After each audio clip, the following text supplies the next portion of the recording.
ATM के line में, कभी गैस के लाइन में, कभी कैश के लाइन में, लगातार कभी एलपीजी के लाइन में। देश को लाइन में ही खड़ा करना है तो कीजिए, 56 इंच का सीना लिए रहिए। हम तो यही चाहते हैं कि जनता को कम से कम सहूलियत मिले, जनता को सहूलियत मिले, बस इतनी सी बात।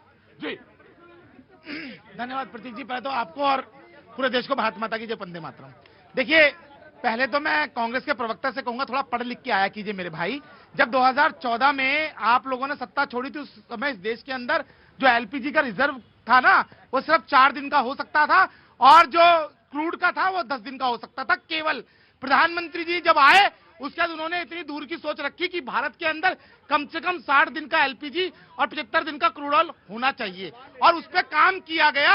और आज हम उस स्थिति में हैं कि हम लोगों को विदेश में हो रहे युद्ध, महायुद्ध, और वो पता नहीं कब परमाणु युद्ध में बदल जाए, ये भी नहीं पता, उसके अंदर भी हम लोग बहुत रिलैक्स खड़े हैं। पहली चीज। दूसरी चीज, यहाँ बहुत गलत और झूठे तथ्य दिए गए। समाजवादी पार्टी के प्रवक्ता का मैं बहुत सम्मान करता हूं धर्मेंद्र भाई का, लेकिन उनको ये पता होना चाहिए, वो प्रोफेसर हैं, वो पढ़ाते हैं। कभी भी कोई भी सैन्य जहाज बिगर अपने आयुध के नहीं निकलता है, और जिस जहाज की आप बात कर रहे हैं वो भारतीय समुद्र में नहीं, वो इंटरनेशनल वाटर्स में था, श्रीलंका के पानी के अंदर। और जब वहां उसको मारा गया उसके बाद भारतीय सेना, नौसेना ने वहां पे बचाव कार्य किया। तो ये आप नहीं कह सकते कि प्रधानमंत्री जी ने रिएक्ट नहीं किया। और तीसरी चीज मैं बताना चाहता हूं कांग्रेस के ही प्रवक्ता को, 1965 के युद्ध में जैसा कि आपने उल्लेखित भी किया था, उस समय विपक्ष इस प्रकार से खड़ा नहीं हुआ था राशन की लाइन में, इस प्रकार से अनारकी नहीं फैलाई थी, पूरा विपक्ष साथ खड़ा हुआ था सरकार के, क्योंकि हमारे लिए देश पहले है, आप लोगों के लिए सोरोस पहले है, आप विदेशी एजेंट। राइट नहीं सर, मैं दूंगा पहले एक समाजवादी पार्टी का, फिर उसके बाद। प्रतीक जी, भारतीय जनता पार्टी के जो प्रवक्ता कह रहे हैं, मैं ये जानता हूं मोदी जी ने बहुत लंबी लंबी फेंक दी, बोले कि पूरा हिंद महासागर। नहीं, ये पूछिए हथियार, अरे रुक जाइए, ये बताइए आप झूठा साझा इधर इधर आइए, आप इधर आइए। साझा युद्ध अभ्यास के लिए जो भी पोत आता है उसमें हथियार लेकर नहीं आया जाता है, इंटरनेशनल प्रोटोकॉल है, लेकिन इनको पता नहीं है। अब भारतीय जनता पार्टी की समस्या क्या है, मोदी जी इतनी बड़ी बड़ी फेंकते हैं, बोले साहब हिंद महासागर का कस्टोडियन हम है और फर्स्ट रिस्पॉन्डर है, और जब यहाँ से युद्ध पोत ईरान का जा रहा था और अमेरिका ने उसको मार दिया, उसके बाद मदद करने के लिए श्रीलंका पहले पहुंच गया, और भारतीय जनता पार्टी के प्रधानमंत्री नरेंद्र मोदी को पता भी नहीं चला, कंबल ओढ़ के सो रहे थे। मुझे प्रोफेसर साहब, मुझे एक सवाल का जवाब दीजिए। बच्चा जानना चाहता है, बच्चा ये जानना चाहता है आप चाहते क्या है, व्हाट शुड प्राइम मिनिस्टर, क्या ईरान और उस कॉन्फ्लिक्ट में चले जाएं, हम कॉन्फ्लिक्ट में जाएं?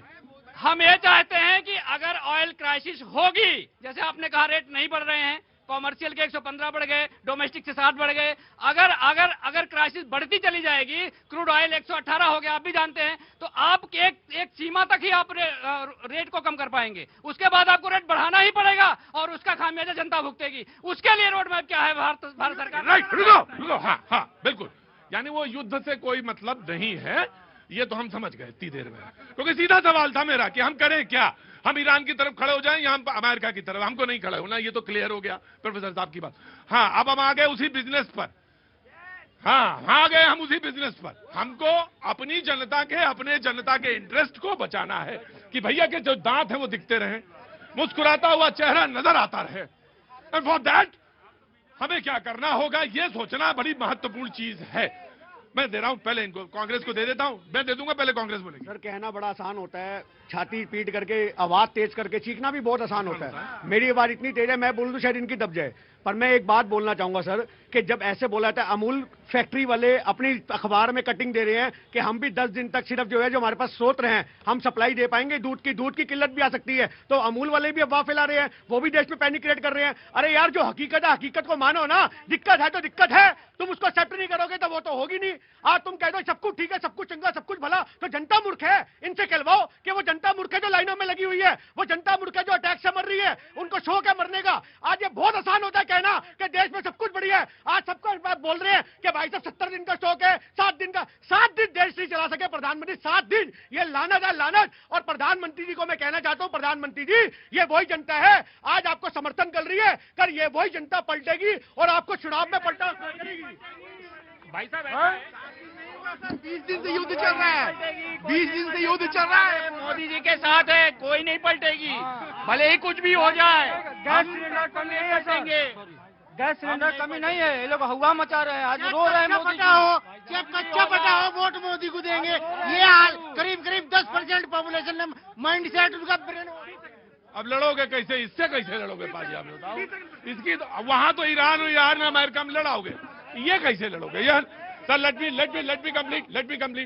Complete sir. भैया ये 7 दिन की बात कर रहे हैं, अभी 12 साल से सरकार है, 2047 तक नो वैकेंसी है। पहली बात, आज देश के विदेश मंत्री, आप मुद्दे पे रहा करिए, आज भैया जी विदेश मंत्री ज्योतिषी ना बना करिए। विदेश मंत्री जी लगातार यूरोप में कैंप किए हुए हैं और लगातार भारत के तमाम संसाधनों के लिए लगातार काम कर रहे हैं। देश